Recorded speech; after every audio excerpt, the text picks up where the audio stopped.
Father, as our Advent pilgrimage draws to a close, where we light the candles of hope, peace, and joy, and we light a candle of love, grant us the courage to share your love for life in all creation, love for sinners and saints, love for the poor and the little ones. We thank you for the hope of your Son that he gives to us, for the peace he bestows, for the joy your Spirit pours into our hearts, and for your love that redeems us and shows us the way. Amen. Amen. We begin in the name of the Father, the Son, and the Holy Spirit. Amen. The Lord be with you. And with your spirit. Brothers and sisters, we were crying out a while ago, prepare you the way of the Lord. Ngunit hindi sa isang sabsabang gawa ng plastic o kahoy lamang. We prepare our hearts for His coming, so that truly on the day of His birth, He will be found in our hearts. Sa mga pagkakataong nakapinid ang ating mga puso sa Kanya, na siyang Diyos na tagapagligtas, we ask His forgiveness.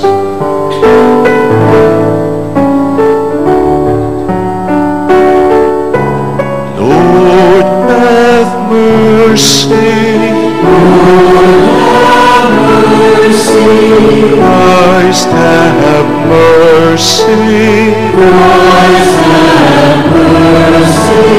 Lord have mercy, Lord have mercy.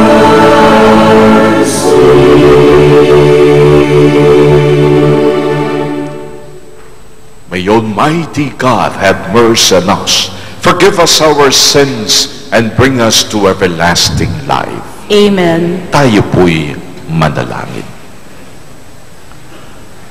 Go forth, we beseech you, O Lord, your grace into our hearts, that we to whom the incarnation of Christ, your Son, was made known by the message of an angel, may by his passion and cross be brought to the glory of his resurrection, who lives and reigns with you in the unity of the Holy Spirit, one God, forever and ever. Amen. David proposes to build a house or a temple for the Lord. The Lord chooses instead to build a house or dynasty of David. From David's descendants will come the Messiah, the ruler and Savior of Israel. The first reading. A reading from the second book of Samuel.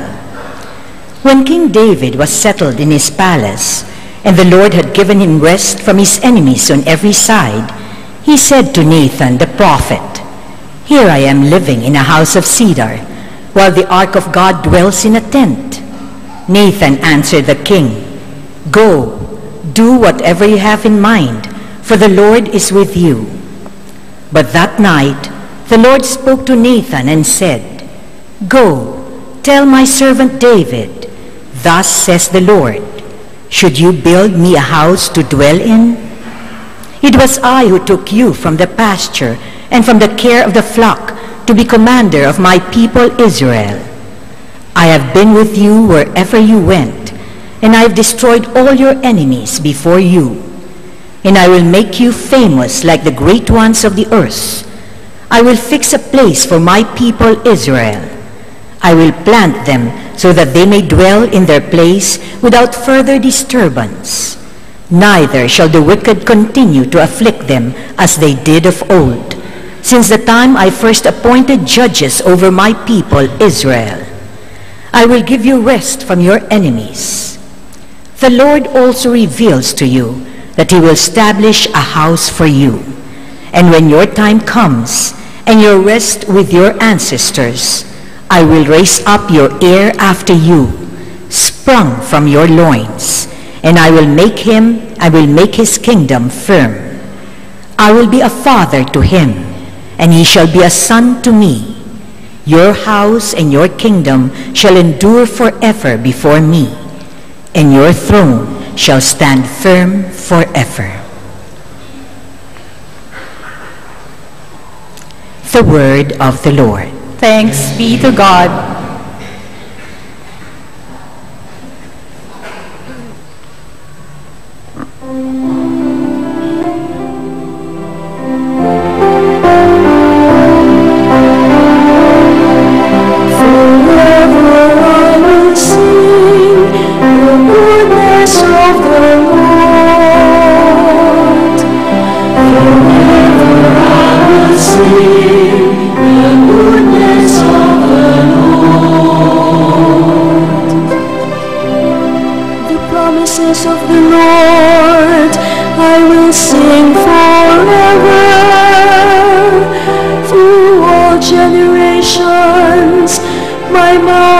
Proclaim your faithfulness. For you have said, my kindness is established forever. In heaven you have confirmed your faithfulness. Forever I will sing the goodness of the Lord. I have made a covenant with my chosen one. I have sworn to David my servant. Forever will I confirm your posterity and establish your throne for all generations.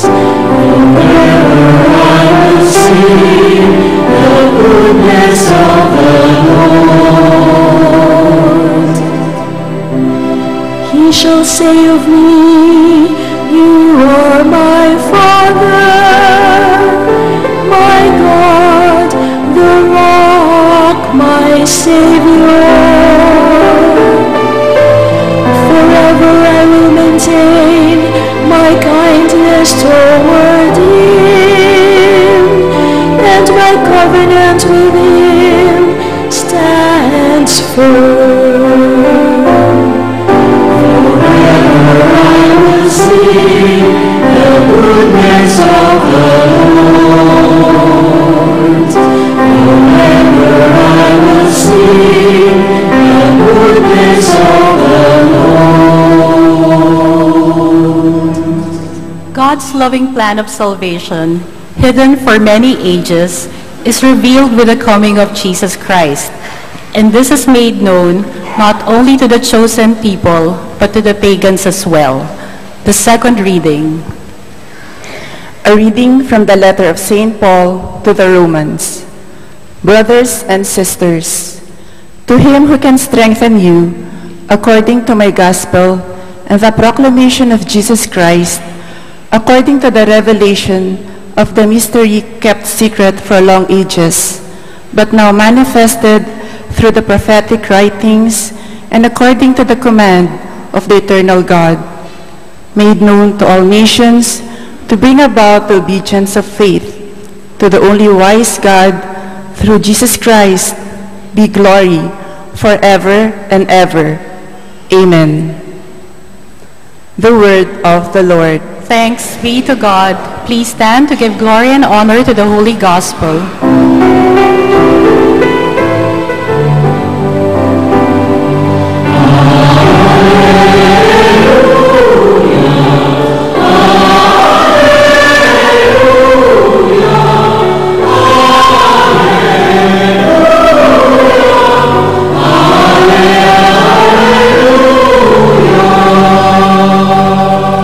Behold, I am the handmaid of the Lord. May it be done to me according to your word.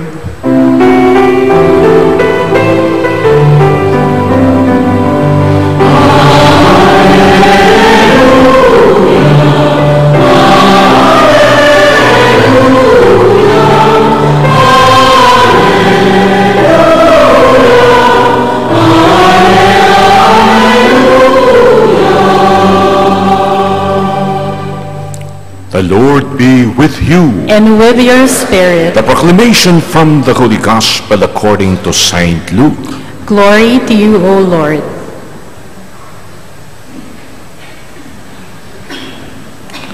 The angel Gabriel was sent from God to a town of Galilee called Nazareth to a virgin betrothed to a man named Joseph of the house of David. And the virgin's name was Mary. And coming to her, he said, Hail, full of grace, the Lord is with you. But she was greatly troubled at what was said, and pondered what sort of greeting this might be. Then the angel said to her, Do not be afraid, Mary, for you have found favor with God. Behold, you will conceive in your womb and bear a son, and you shall name him Jesus. And he will be great, and he will be called the Son of the Most High. And the Lord God will give him the throne of David his father, and he will rule over the house of Jacob forever, and of this kingdom there will be no end. And Mary said to the angel, How can this be, since I have no relations with a man? And the angel said to her in reply, The Holy Spirit will come upon you, and the power of the Most High will overshadow you.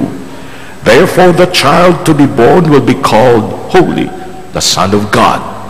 And behold, Elizabeth, your relative, has also conceived a son in her old age.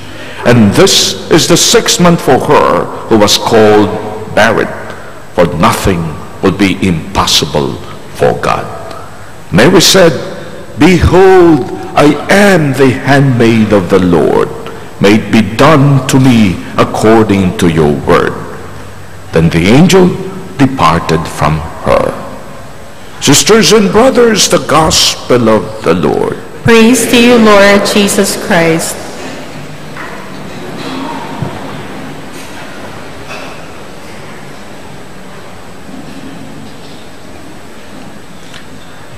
Ang awitin ni Bocelli na preghiera, the prayer, ends with a beautiful phrase in Italian.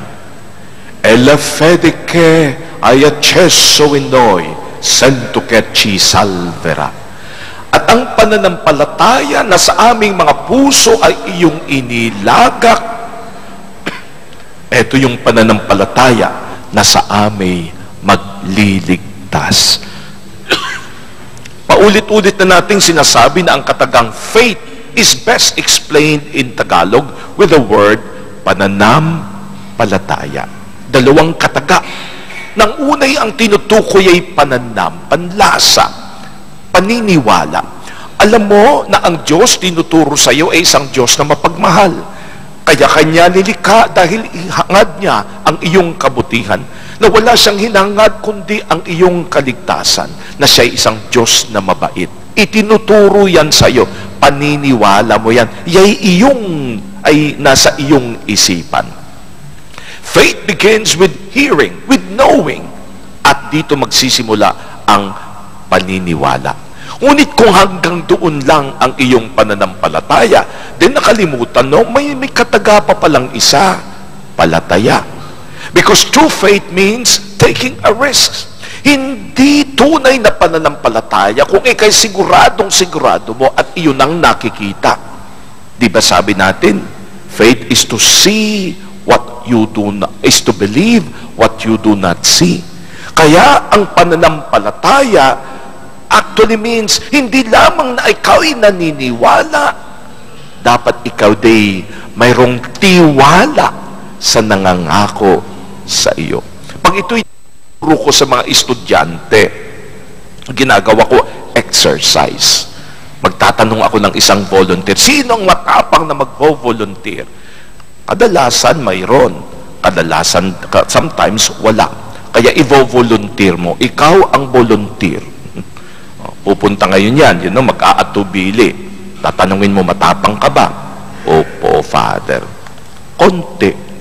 Sasagot. O di sige, gagawa tayo ng exercise. So, paaakyatin mo. At pagkatapos, gagawin mo, pipiringan mo siya. Siyempre may kasamang joke. O, eto yung panyo ko. 3 buwan ko nang hindi nalalabhan yan. Tapos pipiringan mo siya at sasabihin mo sa kanya, matapang ka ba? O sige, kung matapang ka, dahan-dahan lang ha, may aakyatin tayo. Ano yun, Father? Yung table sa gitna. Tapos mo siya roon. At sasabihin mo sa kanya, naririnig mo ba ako? Iikot ka. No?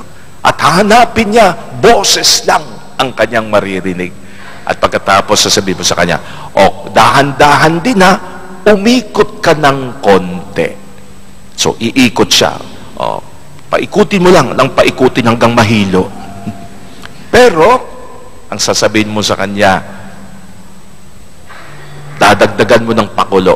Asan ba ang pinakamalapit na ospital rito? Just in case mayroong aksidenteng mangyayari.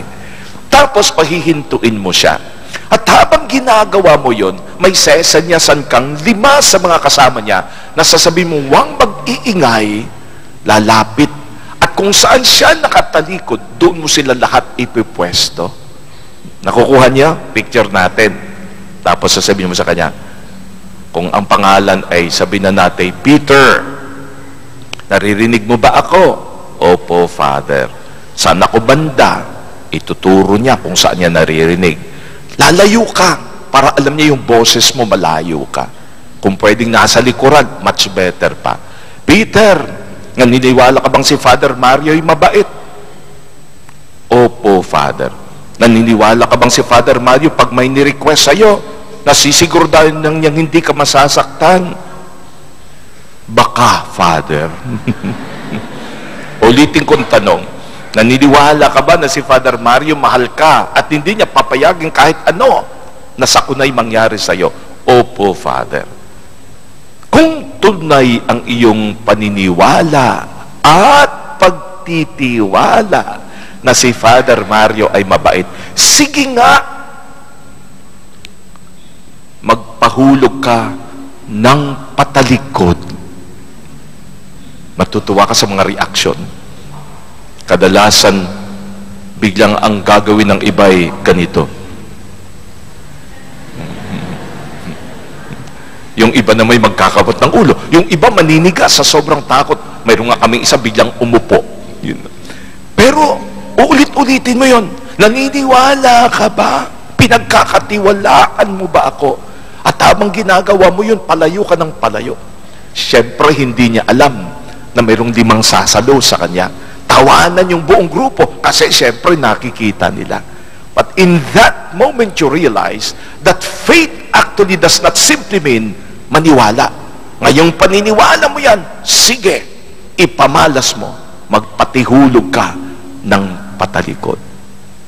Brothers and sisters, when you take that leap of faith, it will actually mean 2 things. Father, naniniwala ko sa iyo. Father, pinagkakatiwalaan kita. And when a person actually falls, palakpakan yung buong grupo. Kasi nakita nila, siya isang taong hindi lamang matapang, kundi isang taong sumasampalataya. Today, in our gospel reading, a woman was approached by an angel. Normal ang kanyang buhay. Ipinangako na sa kanya na sila'y mabubuhay ni Joseph ng simpleng pamumuhay. They had actually been betrothed. Sa kultura ng mga Hudyo, iisa na lang gagawin ni Jose. Sa takdang araw, pupunta siya roon, kukunin niya si Maria at iuwi in a special procession to his home. Yun, tapos na ang kasalan. Mary was waiting for that simple life, and then God intervenes. And God, okay lang naman sana, pero ang bati ng anghel ito, Maria, magbubuntis ka. Palagi kong tinatanong yan, alam na natin na iyon ay isang balita. Good news ba or bad news? Naku, every year nagtatanong na ako nito. Magandang balita na ba na para kay Maria na isang babae na dapat sa Israel ay manganganak ka ng marami sapagkat biyaya rin ni Lord na sabihin sa kanya na siya'y buntis? Good news or bad news? Lahat ng good news, taas ang kamay. May kausap po ba ako? Lahat ng bad news, taas ang kamay. May paninindigan ba kayo sa buhay? O ulitin natin, si Maria nilapitan sa isang babaeng katulad niya kung saan marami ang anak mo dapat upang masabing ikaw ay isang biyay at taong biniyayaan ni Lord sapagkat kailangan nyo ng maraming anak para panlaban sa kalaban. For the number is the name of the game. Nang sinabi sa kanya na anghel, magbubuntis ka. Good news or bad news? Lahat ng good news, taas ang kamay. Lahat ng bad news, taas ang kamay. Lahat ng mga walang panindigan, umuwi na nga kayo. Here is the answer. Good news. Kung may asawa ka, kung wala, lagot ka. Ayon sa batas ni Moses, ang sino mang matagpuan na buntis, na walang ama na sumasagot doon sa anak sa sinapupunan, ayon sa kanyang batas, kinakaladkad yan papunta ng Plaza Miranda o Luneta at binabato hanggang mamatay. Yun ang batas noon. Buti na lang hindi na ngayon. Kasi kung hanggang ngayon ganun pa ng batas, bawat linggo may batuhan sa Metro Manila. Kapatid, what Mary heard was a death sentence. Suddenly, ang klaro, suddenly, ang in control siya, suddenly, ang kinabukasan ng hawak niya sa kanyang kamay. Wala na. Bakit? Ano sasabihin niya kay Jose? Jose, mahal mo ba ako? O naman, Maria, pagtatanggol kita, talagang kaya mo akong mahalin kahit anong mangyari, kahit saan, Maria. Kahit nasabihin ko sa iyo hindi magandang balita, kaya natin yun, Maria. Paano kung sabihin ko sa iyo buntis na ako? Ano sasagutin ni Jose yun? Wala pa siyang nagkagawa, nagkabuntisan na. Mary had suddenly many questions in her heart. Tatanggapin ko ba to? Isang future na suddenly. Anong sasabihin ng mga kamag-anak? Anong sasabihin ng lipunan? Anong sasabihin ni Jose? That was not a future she wanted. And so she had to ask, Lord, paano ba mangyayari ito? Hindi sinagot ni Lord, kasi yung sperm at ovum magmimit yan. Pagkatapos magna 9 months kasi ganun. Hindi. Alam mo sagot ni Lord, ito lang, Maria, gusto ko Ito gusto ni Lord. Maria, ito ang kanyang plano sa kaligtasan ng mundo. And that was all that Mary needed for an answer. And immediately her response, kung ganun po, hindi man ho klaro sa akin, may takot ho sa puso, tinitignan ko ang isang kinabukasang hindi ko maintindihan, ngunit ako'y isang alagad lamang. Matupad po sana ayon sa inyong kagustuhan. Brothers and sisters, that is faith. Not only to believe, but to trust that your God is in control. Paulit-ulit na rin nating sinasabi, we may not know what the future holds for us, but we know who holds the future. A loving God, a caring God. Mary offers her one beautiful gift, availability. Lord, eto, cheque. Sinainan ko na ho. Mayroon na hong date. Kayo nang maglagay kung magkanong i-withdraw ninyo. Kung lahat, tatanggapin ko. sapagkat ako'y isang alagad lamang. Mary's surrender, availability, and trust was complete. And we thank God for so great a woman, sapagkat sa kanyang yes, tinupad ni Lord sa takdang panahon ang pangako na para sa mundong ito ay mayroong kaligtasan. Paano kung si Maria ay sinabi, baka hindi? What will happen?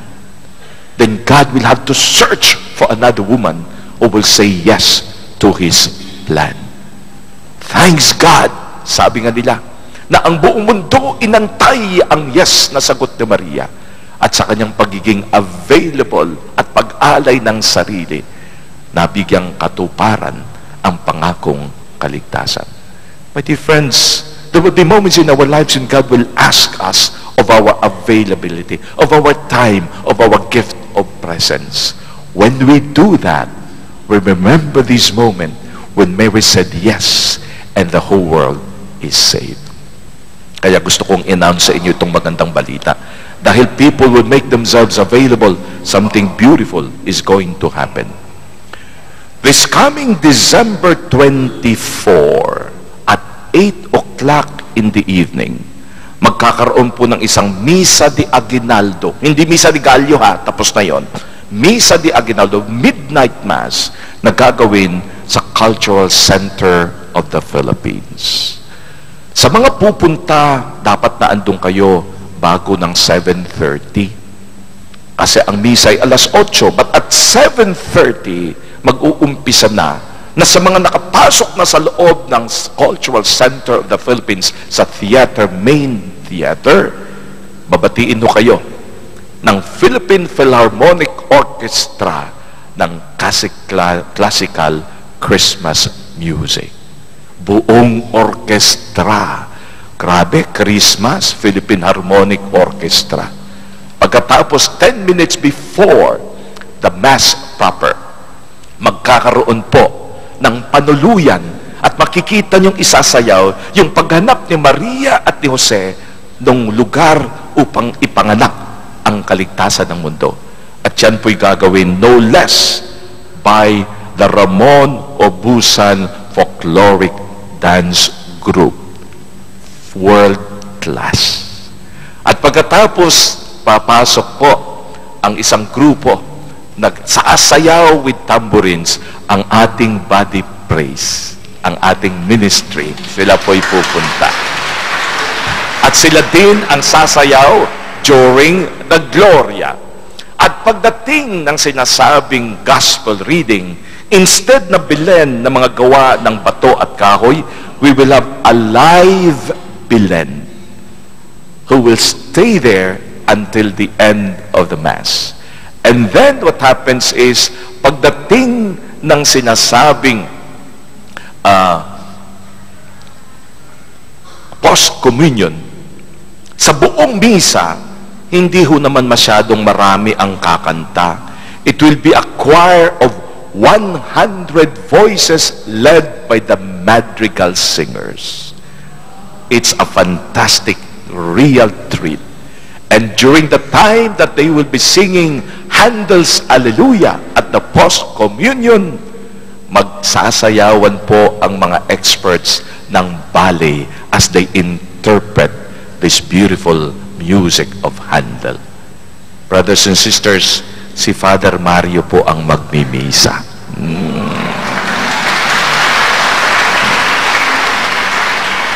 Why is this being made possible? Kasi pagkatapos pa po noon ng misa, ititreat pa kayo ng madrigal singer and the 100 voices and the Philippine Harmonic Orchestra to many beautiful music of Christmas. It's going to be a whole treat, a whole package of culture and arts. Only because CCP and its people have decided to give this as a gift. Andun din po, maiimbitahan nila ang mga ibang national artists. Ang ating pong conductor, foreigner pa ata, si Olivier Ocanine. No? Kaya it's going to be a wonderful treat. Why? Because people have said, for so beautiful a day, like Mary, we will make ourselves available for that day. Ito pang maganda. Pumayag din po ang ating Telenet na sila po ang kukuha, and we thank TV9 with Cham Cornejo, who has said yes to a probable coverage of 1 hour and a half upang ito huy maipalabas kahit delayed, and hopefully kinaumagahan para mas marami pong mag-enjoy ng CCP Christmas gift made possible by many who would volunteer. Brothers and sisters, Christmas is a season of availability, of people saying yes to God, even as Jesus first said his yes to the Father, to be for all of us a gift to salvation. As we join Mary in thanking God, we ask for her courage that sana tayo din, we can say our yes. Nandito ba si Vicky at si Ariel ng CCP? Are they around? They are supposed to come today. Even now, we would like to thank CCP for that beautiful gift. And of course, we will be inviting our ministers of Holy Communion, kung sila'y available, to also join in the distribution of communion during that feast. We thank the Lord and we say, to honor, the glory, and the praise, we give back to you. Amen. Tayo po'y magsitayo. I believe in one God, The Father Almighty, maker of heaven and earth, of all things visible and invisible. I believe in one Lord Jesus Christ, the only begotten Son of God, born of the Father before all ages, God from God, light from light, true God from true God, begotten, not made, consubstantial with the Father. Through him all things were made. For us men and for our salvation, he came down from heaven, and by the Holy Spirit was incarnate of the Virgin Mary and became man. For our sake he was crucified under Pontius Pilate. He suffered death and was buried, and rose again on the third day in accordance with the Scriptures. He ascended into heaven and is seated at the right hand of the Father. He will come again in glory to judge the living and the dead, and his kingdom will have no end. I believe in the Holy Spirit, the Lord, the giver of life, who proceeds from the Father and the Son, who with the Father and the Son is adored and glorified, who has spoken through the prophets. I believe in one holy, Catholic, and Apostolic Church. I confess one baptism for the forgiveness of sins, and I look forward to the resurrection of the dead and the life of the world to come. Amen. ang CCP Mass is free on a first-come, first-served basis. The prayers of the faithful, as we await with trust and confidence the coming of the Savior, let us open our hearts to our Heavenly Father and make known to Him our needs as we pray. Father, bless us through your Son. Father, bless us through your Son. Like the Virgin Mary, may the people of God be ready to welcome Christ the Savior in their hearts this Christmas. We pray. Father, bless us through your Son. May the Virgin Mary intercede intensely so that abundant grace and mercy may be ours as we face the challenging mission of preparing our people and the people of Asia for the saving dialogue with Jesus, the Savior of all. We pray. Father, bless us through your Son. May the poor and the disadvantaged, the lonely and abandoned, experience the Lord's consolation through the efforts of more and more people who minister to them. We pray. Father, bless us through your Son. May our families be actively involved in parish life, partaking of the sacraments, especially the Holy Eucharist and the sacrament of penance, and in service to the needy. We pray. Father, bless us through your Son. May men and women religious never waver in proclaiming the kingdom of God to all. With joy and enthusiasm, we pray. Father, bless us through your Son. May the Lord welcome to the joy of paradise those who have gone ahead of us. We pray. Father, bless us through your Son. We pray for the intentions of Gabriel Francis Villafranca to pass his exam. We pray for the healing of Elsie Uy Vic Tobias and Boy Avila and Ramon Velasquez.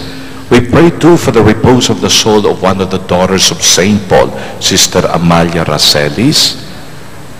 As we pray also for the repose of the soul of Armando Angeles, the birthday intentions of Belle Gutierrez and Kennedy Chua. Let us pray to the Lord. Father, bless us through your Son. Strengthen our weak knees and feeble hearts, O Heavenly Father, so that we may receive you with joy and renewed strength. We ask this through Christ our Lord. Amen. Please remain standing while the gifts are being offered.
Friends, that your sacrifice and mine be made acceptable to God the Almighty Father. May the Lord accept the sacrifice at your hands for the praise and glory of his name, for our good and the good of all his holy church. May the Holy Spirit, the Lord, sanctify these gifts laid upon your altar, just as he filled with his power the womb of the Blessed Virgin Mary. Through Christ our Lord. Amen. The Lord be with you. And with your spirit. Lift up your hearts. We lift them up to the Lord. Let us give thanks to the Lord our God. It is right and just. It is truly right and just, our duty in our salvation, always and everywhere to give you thanks, Lord, Holy Father, Almighty and eternal God, to Jesus our Lord.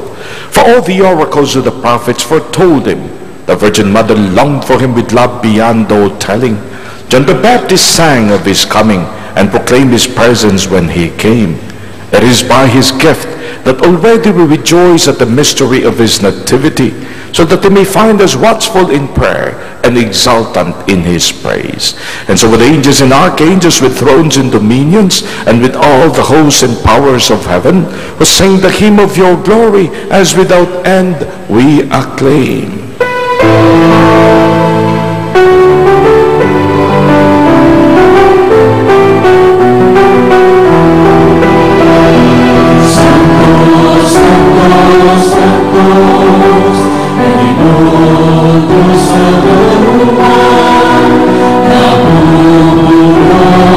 Langit at lupa ng kadakilaan mo.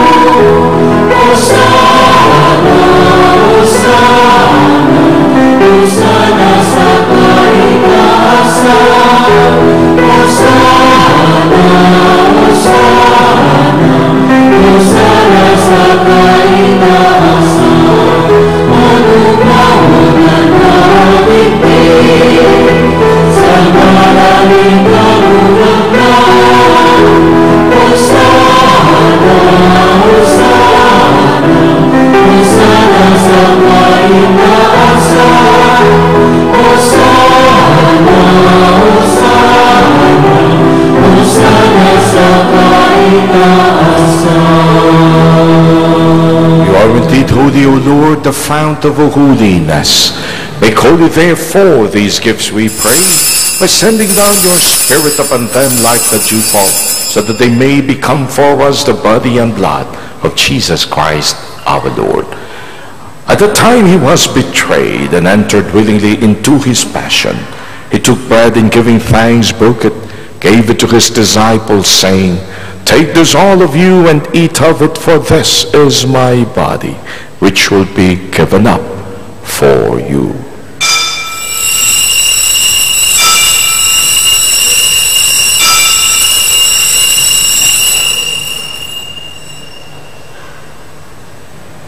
In a similar way, when supper was ended, he took the chalice, and once more giving thanks, he gave it to his disciples, saying, "Take this all of you and drink from it, for this is the chalice of my blood, the blood of the new and eternal covenant, which will be poured out for you and for many for the forgiveness of sins. Do this in memory of me."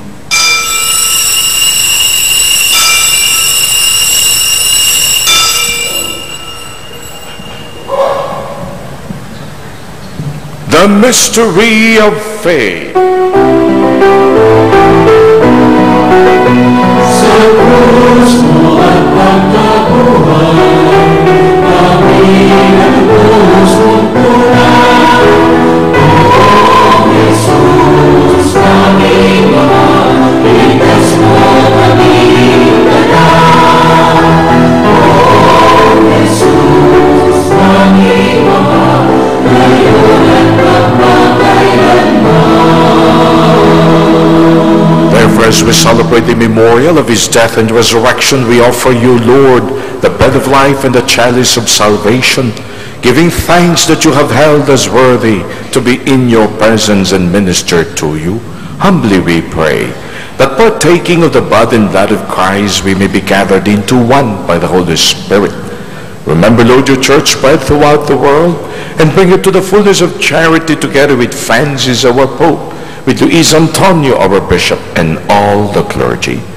Remember also our brothers and sisters who have fallen asleep in the hope of the resurrection, and all who have died in your mercy. Welcome them into the light of your face. Have mercy on us all, we pray, that to the Blessed Virgin Mary, Mother of God, with the blessed Joseph, her spouse, with the blessed apostles and all the saints who have pleased you throughout the ages, we may merit to be co-heirs to eternal life, and may praise and glorify you to your Son, Jesus Christ. Sa pamamagitan ni Kristo, kasama niya at sa Kanya, ang lahat ng parangal at papuri ay sa iyo, Diyos Ama, makapangyarihan, kasama ng Espiritu Santo, magpasawalang hanggan.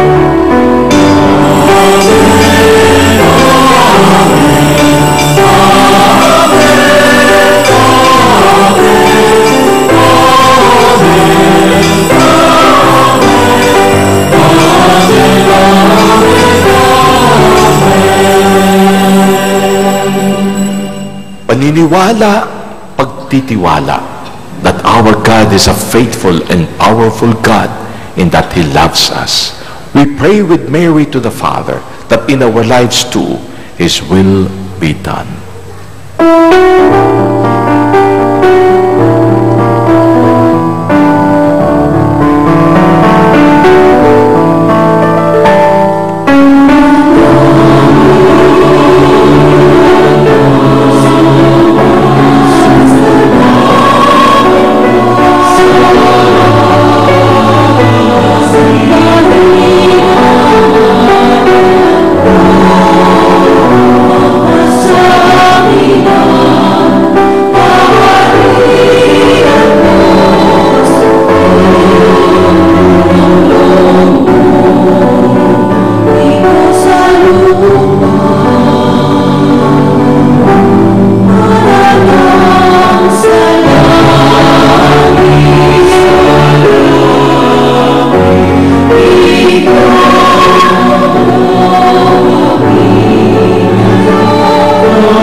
Deliver us, O Lord, we pray, from every evil.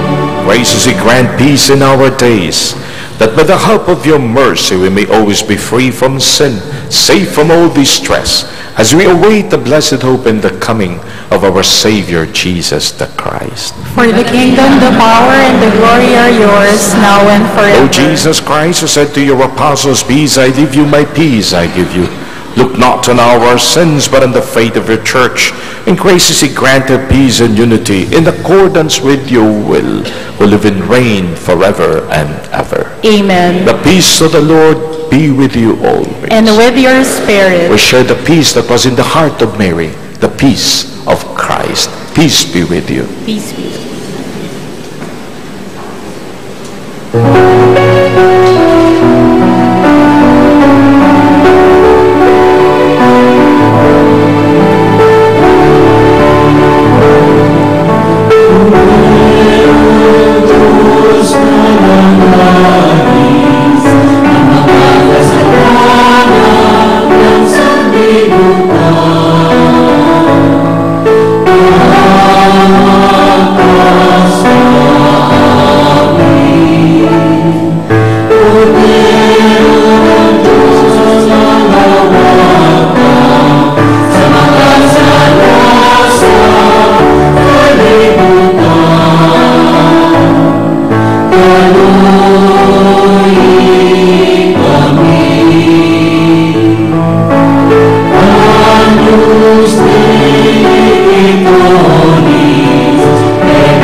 Ito siyang kordero ng Diyos, ang tagapagligtas ng buong mundo, ang ating Panginoon.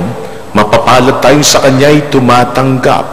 Lord, I am Lord, not worthy that you should enter under my roof, but only say the word and my soul shall be healed.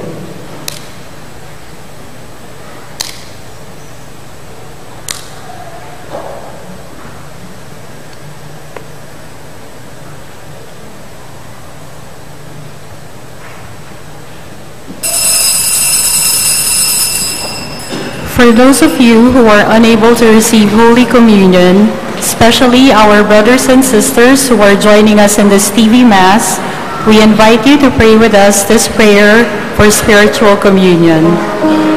My Jesus, I believe that you are present in the most holy sacrament.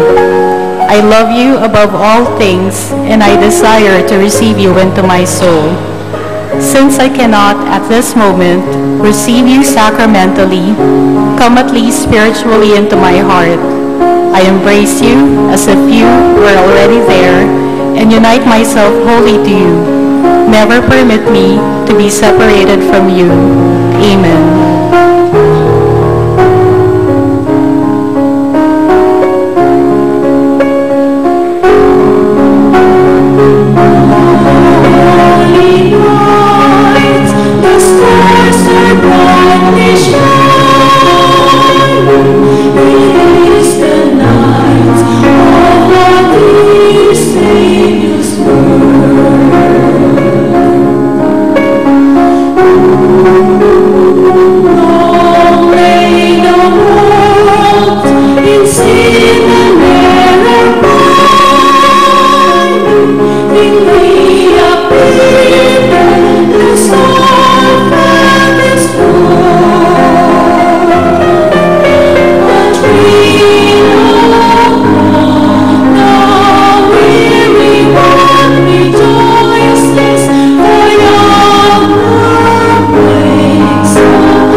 Tayo po'y manalangin. Having received this pledge of eternal redemption, we pray, Almighty God, that as the feast day of our salvation draws ever nearer, so we may press forward all the more eagerly to the worthy celebration of the mystery of your Son's nativity, who lives and reigns forever and ever. Amen. Pasko, si Kristo sa puso. And Mary is understood that as she took the leap of faith, that Jesus, that Savior of the world, ay ang kanyang magiging anak. Ask Jesus now to come into your heart so that your Christmas finds its real meaning. Say with me, Jesus. Halina po kayo at sa aking puso'y manahan. Halina po kayo tanggalin ng kaba at pagdududa, na huwag lamang sumampalataya magniwala sa iyo, kundi tunay na magtiwala na kayo ang Diyos mapagmahal, makapangyarihan. Say it again, Jesus. Manahan din po kayo sa aming mga tahanan. Dalhin ang kapayapaang dinala mo sa bahay ni Maria at ni Jose, at ang kaligtasang iyong alay para sa aming mga makasalanan. Halina po kayo, Panginoon. Kayo ang aming kailangan, ang aming sandalan. Whisper His name as you open your heart. Jesus, heal the sick who are watching us on television. We pray for those who are going through much difficulties. Ang mga nasa tent cities pa, ang mga hindi pa nakarecover mula sa Yolanda, sa Zamboanga at sa Pablo. Panginoon, hipuin niyo po sila ng inyong pagmamahal. Lord, binibless po namin sa inyong pangalan ang aming bayang Pilipinas, ang aming Santo Papa at mga pinuno ng aming sambayanan. Tunay po sana kayo kanilang mapagsilbihan na may puso na may pagkalinga at habag, lalo-lalo na ang mga nahihirap. Jesus, come, embrace us in your mercy and in your love, for you are Yeshua, the God who saves. Amen.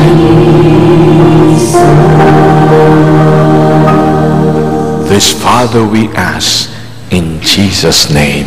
Amen. The Lord be with you. And with your spirit. Almighty God bless you all, the Father, the Son, and the Holy Spirit. Amen. Huling offer na po to kasi next week wala po ako at ako'y uuwi ng Iloilo para po sa reunion ng aming pamilya. Yung ating pong tulong para sa mga seminarista, yung ating simbahay, Tagalog version ng 365 Days with the Lord, available po for the last time, dyan lamang po sa kabila. Nang tayo na may makatulong at makasabing, mayroon akong seminaristang napapaaral. Go in the peace of the Lord. Thanks be to God. Merry Christmas, everybody. Huwag po kayong aalis. Magkakaroling po ang ating music pagkatapos po nito. Magsiupo po tayong lahat. The Acts Catholic Prayer Community now offers you its songs of Christmas para po sa taong 2014. Oy, mangungulekta din kami, ha?